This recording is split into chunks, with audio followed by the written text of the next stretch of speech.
Hi, hello everyone. This is Melodya. I am one of the speakers for the CG project, and my topic is about mental health.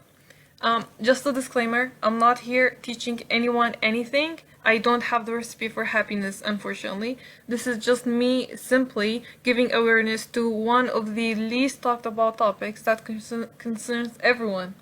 Now, mental health includes our emotional, psychological, and social well-being. It affects how we think, feel, and act. It also helps determine how we handle stress, relate to others, and make choices. The fact that we're here today normalizing feelings and mental health is honestly embarrassing. I feel like the reason why this is not properly talked about is because everyone is so afraid from searching deep down and finding out how different they are, terrified of being hated on or separated from their friend group or the entire society. And also, we just don't like to ask for help, aka getting treated. Because it's weakening. It's like you're the loser who lost a bottle that everyone else won. It's like you're acknowledging your own defeat. And the thing is, we feel stuff. We all do. And a lot of times those stuff are not good. They're not positive. We go through tough periods and dark thoughts that we wish we never had. And overall just wishing to not be in this current state, trying out everything to just escape it. And for some people, that escape is suicide. Do you have any idea about the mental strength that it takes for someone to just give up on their family, their loved ones, their entire group of friends, everything they've ever loved, to give up on their own life and just leave? They just die. Like, do you have any idea how bad, dark, ashamed, and distressed they must have felt to reach such a conclusion? Because, life isn't just a four-letter word. Everything you can think of, from being born, going to kindergarten, going to middle school and high school, playing football, finding the love of your life, getting married, having kids, raising those kids, getting old, having grandchildren. All of that is life, and all of that is gone in a blink of an eye because of a deteriorated mental health. Now, this whole suicide topic got me curious, so I went and did some research. One of the first ones that I came up upon was the Iraqi's National Study of Suicide report on suicide data in Iraq in 2015-2016. It claims that in total there were 647 cases of suicide, 290 being in 2015, 357 cases being in 2016. And this chart shows the age and the gender distribution of the cases. Yes, most of them did happen at a really young age. And this table shows the methods that were used for suicide, like self-burning, hanging, firearms, which is the using of guns. You have jumping, overdose, drowning, and others. Now, this chart was really great, but it did not include Kurdistan. So then I went and found this one. It's Female Suicide and Attempted Suicide in the Kurdistan region of Iraq, a study of social factors. The findings indicate that self-burning is the most common suicide method for young females aged 14 to 30, with the youngest being 14 and the oldest being 35.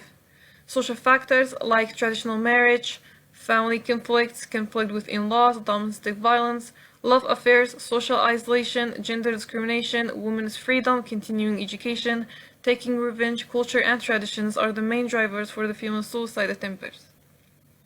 Yep. So basically what they did in this research is that they got 100 females, all of them have previously attempted suicide. They were from all the three cities like Hawro Dlawar, and they asked them questions. One of the questions was whether they feel suffocated by the traditions of their society. 66% of them said that they do. Then they were asked whether they feel isolated in this society. 55% of them said that they do. And also they were asked whether life is worth living or not. 48% of them said that life is not worth living. 16% of them said that they're not sure. I don't know why I started my video in such a dark topic. I feel like it's because I'm trying to prove that, mental health does exist. It's a real thing. It does affect people's lives directly. And if you're one of those people that still thinks that mental health is a phony, dramatized, out of the ordinary thing, then these numbers should probably change your mind. Because look at us, we're just dragging our dead empty bodies through life, hoping days pass by, doing all kinds of crazy stuff, just so that we can distract ourselves from what actually matters. Like over here, when a guy cries, he be called all kinds of names. Girls are always considered to be too dramatic and rambly, and if I feel something, I just gotta act like I don't feel it, and ta-da, that's our solution, dealing with everything. And also, we care way too much about what people think. I know this has been said before, but it's the truth. Because those feelings and those thoughts you have, they're all yours. They're not people's. So people, because you're the one living your life, no one else is. And those people, they come and go. The only one that always stays there is you. And the most important person in your life should always be you. Because yes, family is really great, but they're not gonna be there in every single part of your life. They weren't there when you were crying yourself to sleep for no reason. They won't always give you the type of treatment you need. And also friends. Friends are also really great to have, but they won't always be there. So like, remember all those friends you made back in middle school, and all the ones you made back in high school? You went to college and you made even more friends there. Okay, how many of them you got now? And how many of them you can actually open up to? See, only, and I mean the only person that will always be there is you. You can be 8 or 80 years old, you're like a small kid with small problems or an adult with big problems. You can be living your best life surrounded by your loved ones, or you're crying alone in the kitchen. The only one who goes through all of this is and will remain you. And that's why trying to understand and define ourselves is the first step. And it is the first step we need to learn to start walking on this journey that we call life. Now speaking of that you is actually really mysterious and confusing. So like in my case, my name is Melodya. I like to call the inner me Milo, because she's a small little dumb child. I'll be like, okay, so Milo, tell me about yourself. Like, tell me what you like, what you don't. She goes, I don't know. I'm like, okay, what about, like, let's talk about the past. Do you regret anything? Like, are you proud of your past? She goes, I don't know. I'm like, okay, what about the present? Like, are you happy with the person you've become? She's like, I don't know. I'm like, okay, what about the future? Like, what do you want to do then? She's like, I don't know. And it is really frustrating, I know, but this is simply how it's gonna go most of the times. And you gotta keep trying, because getting to know yourself isn't an easy task. And believe me when I say we hide a lot of stuff from our own selves. Maybe it's because we always want to be the ideal picture and nothing less. And throughout this journey, a lot of things happen. Sometimes everything is great, you be running, you be crushing it, and sometimes you just trip and fall. Sometimes you meet great people that accompany you in this journey, and sometimes you meet people that take you to the wrong direction and make you hate yourself. You go back to square one, if not even worse. And that's okay though, it's all a part of the journey. One more thing that I really want to emphasize here is acceptance. Because acceptance was a game changer for me. Accepting what you're feeling, whether it's a good or a bad one, accepting what you're facing, accepting you, makes a huge difference. So if you're having a bad day and if you're sad, just cry your eyes out, scream, use 2 boxes of tissue, stay in your room the whole day. It's okay, we all feel stuff. And in case someone is going through something right now, or just like maybe in the future, I want to tell you one thing, and that is time will heal it all.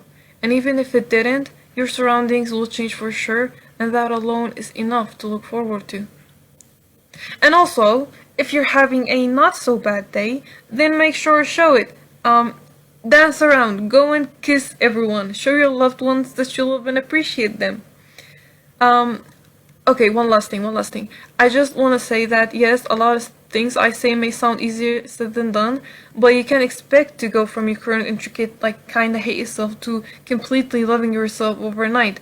Just take small baby steps. Like, one day wake up and compliment your dance moves, or like, compliment yourself for learning a skill, for finishing your reports, maybe, or like doing someone a favor. Just praise yourself. Treat yourself like you expect people to treat you. Now treat yourself better than that. Because how do you expect people to show you love and affection when you can't even give that to your own self? And how do you expect them to appreciate you when you don't appreciate your own self? And yeah, I know I'm only 21 and I still have a lot to learn probably, but I know one thing for sure, and that is life has a lot to offer. And even though we tend to think otherwise, and that it all sucks and it will suck till the very end, but you're the one behind the wheels, and you're the one in control, so why not make it the best one ever? I sound like I'm doing a TED Talk, which I'm not. Anyways, so you can either just start working on your life, define it as a happy journey, or you can just leave it being the worst thing ever, disappear one day, and that be the end. Bottom line, try to get to know yourself, love yourself, and always remember that it's okay to not be okay. Okay, I'm done. This was Melodya, ladies and gentlemen. Thank you so much for listening. Hope you have an amazing day.